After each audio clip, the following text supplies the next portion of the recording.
Hey guys, I got another tool hack for you. Little tidbit, make your life a little easier. You go to change your chuck out in your drill, and if you happen to mess up some threads on a bolt or on a nut on a car, easy way to thread them out, even if you don't have a tap and die set. Hang out for a minute, I'll show you what I'm talking about.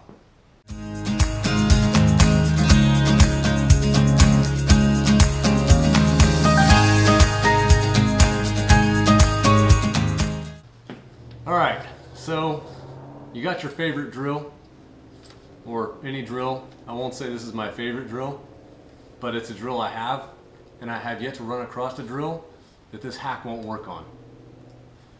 But you've got your drill, and you want to replace this chuck. Whether it just doesn't suit your needs, or you want a different chuck on there, it's broken, stripped out, whatever the case may be, you want to replace it. Now this is a reversible drill, which most drills are. So you've got a set screw in the very middle and the bottom. If you run across a drill that's not reversible, it's probably not going to have the set screw in the bottom. But most drills nowadays are reversible, so they'll have that set screw in there so that this chuck, when you put it in reverse, doesn't spin off the drill. So first thing you got to do is remove that set screw. In this case, it's a little Torx. So you grab your Torx bit, fish it on there. Now that set screw is going to be reverse thread. So you're going to go clockwise, acts as if you're tightening it to loosen it. It's probably going to have some Loctite on it. Spin it out. Drop it out of there. That's your little set screw. Sometimes they're an Allen head, sometimes they're a Torx. It's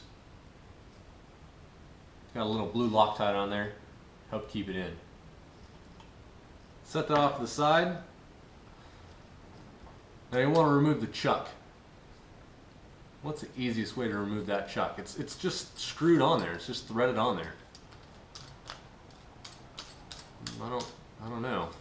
That's a tough one. Tough to come up with how they screwed that on there, because this just spins. I mean, you can spin it all the way down and maybe break it loose, but maybe it's just stuck on there. One simple trick makes this easy. Hang on a second. Alright, so I found a bolt. Just a plain bolt. Nothing special about it. What we're going to do is we're going to grind this down, and you don't have to. You can chuck it up just the way it is, but if you grind it down the three sides, try and position them even so it's a three-sided piece of metal, it's going to work a lot better. Get a pair of vice grips to hold on to it. A little bit of safety equipment, and a little grinder. And grind three sides.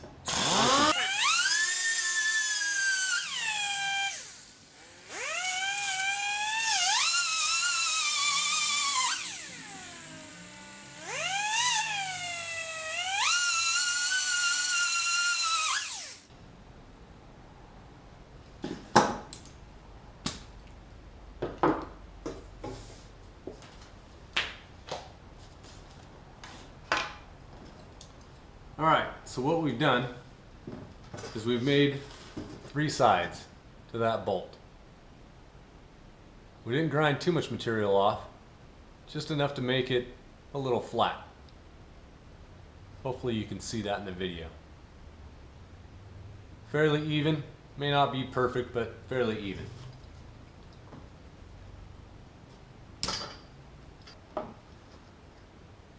Next we grab our drill.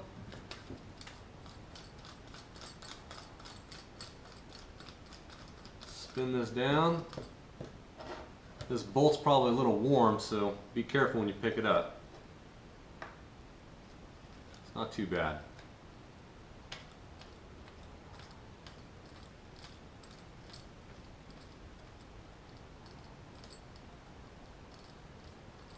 And match those sides up with the teeth that come up out of your drill. Tighten it up on there real good. Now, if you don't know what's coming next, this is the easy part about taking that chuck off. We're going to get an impact gun. We're going to put it on the bolt, and we're going to spin it counterclockwise. And this chuck should come right off. Now, since I don't like to mess around, I get my 1/2 inch impact out, put my socket on there, put my safety glasses on, make sure it's set on reverse, because this chuck is actually spun on there the correct way. It's only the center screw that's spun on the reverse thread. Take that, pull that trigger, there's your chuck. Just like that, pops right off.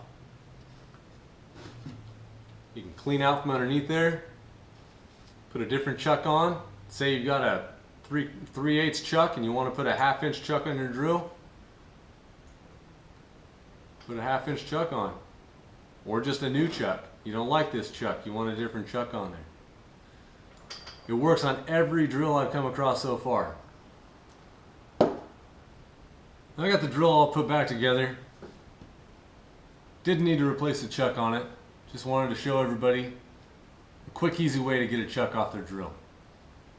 The only thing you have to make sure is you don't forget about that center bolt. And remember that it's reverse thread. After that, it's easy. The other thing this bolt is good for, as long as you haven't made too many marks in it with your chuck, is chasing threads. This is a fairly common thread bolt for a car, whether it's a American car or a Japanese car, European. It's fairly common thread. Say you're putting something together and you get the bolt in there a little crooked and it starts to booger up the threads. Grab a spare bolt. You don't have a tap and die set? Don't worry. That spare bolt with 3 sides cut in it like that, or maybe only 2, that'll act like a thread chaser. Put it in there straight, put a hand ratchet on it, and just slowly spin it. In a 1/2 turn, out a 1/4 turn. In a 1/2 turn, out a 1/4 turn. And that'll chase those threads down for you, so you can put that original bolt right back in. Now if you don't have a bolt that's the same thread, I wouldn't suggest using the bolt that you're going to use on the car. I wouldn't suggest doing this to that bolt, because it does take away a little bit of the biting power of that bolt, depending on what that bolt's holding on. It's your call though. It'll work the same. It'll chase those threads out, clean them up, put another bolt in that hole. 2 uses for that bolt right there. That's why a lot of mechanics, bodymen, anybody that works on a car, they have a drawer full of nuts and bolts, spare stuff, so they can fix stuff when something happens. They don't have to wait for that bolt to come from the dealer or try and find that bolt in a bin somewhere. Anyways, I hope this is somewhat informative. Don't forget to wear your personal protective equipment and go out and make something.